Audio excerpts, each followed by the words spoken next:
एक बहुत बड़ा प्रश्न पूछने जा रहा हूं। इस संसार में सबसे अधिक सुखी कौन है? अब कोई कहेगा वो व्यक्ति जो सबसे अधिक धनी है, जिसके पास सबसे अधिक धन है, आभूषण है, स्वर्ण है। कोई कहेगा किसी राज्य का राजा, क्योंकि वो शासन कर पाता है, उसके आदेश के बिना कुछ भी नहीं होता, आदि इत्यादि। इसका उत्तर यदि मैं दूं तो मैं इतना ही कहूंगा कि संसार का सबसे सुखी व्यक्ति वो है जो संतुष्ट है। उसके पास संतुष्टि रूपी धन है जो उसको सुखी रखता है। अब ये संतुष्टि ये कैसे आती है जीवन में? ये आती है धैर्य के कारण। धैर्य ये भाव अत्यंत शक्तिशाली है।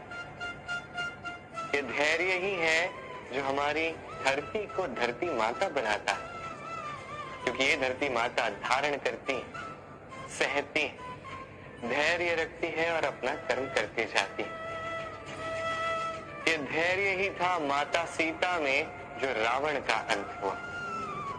ये धैर्य ही था जो नारायण ने कच्छप अवतार धारण किया, एक बड़े से पर्वत को अपने ऊपर धारण किया और समुद्र मंथन संभव करवाया। इसलिए सर्वप्रथम धैर्य को अपने मन में लाए। यही धैर्य आपको संतुष्टि की ओर ले जाएगा और यही संतुष्टि आपको लोभ, मोह, लालच से दूर ले जाएगी सुख की ओर। और तब ये मन प्रसन्न होकर कहेगा राधे राधे। मनुष्य सदैव बड़ा मनुष्य बनना चाहता है, सदैव इसी की कल्पना करता है। किंतु प्रश्न ये है कि मनुष्य बड़ा कब बनता है? जब वो धनी बन जाए, जब उसके पास अधिक मान, वो अधिक रूपवान हो या अधिक शक्तिशाली। मनुष्य बड़ा मनुष्य तब बनता है जब संकट के समय वो किसी के साथ खड़ा रहे। तो सर्वप्रथम ये सीखिए। कदाचित इसीलिए हनुमान राम के लिए इतने बड़े, कदाचित इसीलिए बलराम दाऊ मेरे लिए इतने बड़े। यदि आप भी जीवन में बड़ा बनना चाहते हैं तो किसी के साथ उसके दुख के समय में, उसके संकट के समय में उसका साथ निभाइए, उसके साथ खड़े रहिए। ये मन प्रसन्न होकर कहे राधे राधे। जीवन में सबसे अधिक महत्वपूर्ण वस्तु कौन सी है? घर, वाहन, स्वर्ण, धन। यदि मैं आपको सत्य बताऊं तो जीवन में सबसे अधिक महत्वपूर्ण कोई वस्तु है ही नहीं।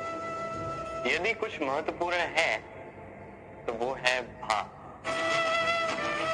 करुणा, मित्रता, मातृत्व, वात्सल्य और सबसे अधिक महत्वपूर्ण प्रेम। अपने इस जीवन में यदि आप इस समस्त जीवन को वस्तुओं का खेल बना के रख देंगे तो जीवन में आनंद नहीं रहेगा। अपने इस जीवन को भावनाओं का घर बनाए। ये मन प्रसन्न होकर कहेगा राधे राधे। मनुष्य की एक अत्यंत विचित्र प्रवृत्ति होती, दूसरों के विषय में, उनके जीवन के विषय में, व्यक्तित्व के विषय में, भविष्य के विषय में अनुमान लगाना।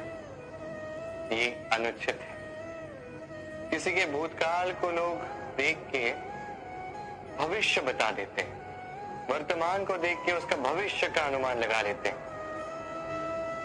उदाहरण दूं तो किसी दास को देखिए, उसे देख के लोग कहते हैं कि इसके भविष्य में ये हो सकता है, अनुमान लगाते हैं।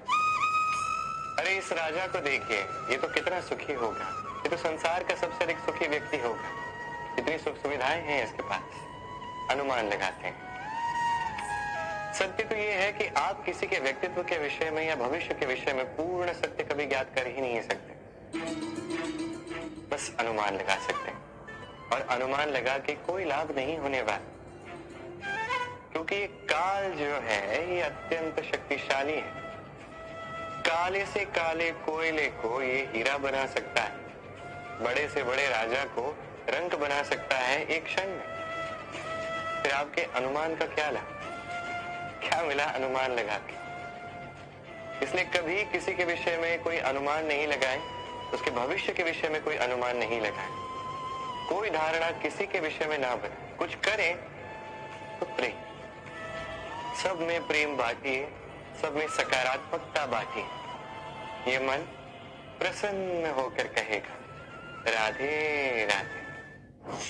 कहते हैं संसार में हर रोग का उपाय है। यदि आप अपने शरीर से प्रेम करते हैं तो व्यायाम कीजिए, यदि आप श्वास से प्रेम करते हैं तो प्राणायाम कीजिए, यदि आप अपनी आत्मा से प्रेम करते हैं तो ध्यान कीजिए, किंतु यदि आप अपने जीवन से, परमात्मा से प्रेम करते हैं तो सबसे प्रेम करते रहिए। ये प्रेम अत्यंत महत्वपूर्ण और आवश्यक है। इस प्रेम से अच्छी ना कोई औषधि है, ना कोई आसन, इससे अच्छा ना कोई व्यायाम है, ना कोई प्राणायाम।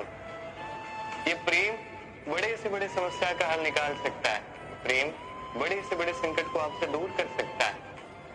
ये प्रेम आपको जीवन जीना सिखाता है, क्योंकि प्रेम ही जीवन का वास्तविक सार। तो आइए और मेरे साथ प्रेम से कहिए राधे राधे। मनुष्य छोटा हो या बड़ा, राजा हो या रंक, हर एक मनुष्य में एक समानता देखने मिलती है। हर एक मनुष्य को अपनी प्रशंसा अत्यंत भाती। बड़े प्रसन्न होते हैं मनुष्य जब उनकी प्रशंसा होती, और आप किसी से जाके कहीं कि आपकी ये भूल थी, आप में ये कमियां थी, वो सुनने के लिए सज्ज ही नहीं होगा। हर एक मनुष्य सुनना चाहता है कि आपने जो भी किया सर्वोत्तम था। अब आपको एक बात बताता हूं, ये है निंदा, ये है प्रशंसा और ये है सत्य। इन सब से ऊपर तभी मनुष्य दर्पण देखता है। दर्पण मनुष्य को सुंदर नहीं दिखाता, उसे सत्य दिखाता है, जिससे मनुष्य और सुंदर बनने के लिए प्रेरित होता है। इसलिए दर्पण की आवश्यकता होती है सत्य जानने के लिए। जीवन में निंदक प्रशंसक से कहीं अधिक महत्वपूर्ण होता है। क्यों? क्योंकि वो आपको आपकी कमियां दिखाता है, आपकी भूल दिखाता है, एक अवसर देता है आपको स्वयं को सुधारने के लिए और श्रेष्ठ बनाने के लिए। ये प्रशंसक नहीं कर पाता। तो जीवन में जब भी निंदा होती तो उसका आकलन कीजिए, सकारात्मक रूप से उसे देखिए। यदि स्वयं को कुछ शिक्षा दे सकते हैं तो निश्चित रूप से दीजिए। मन प्रसन्न होकर कहेगा राधे राधे।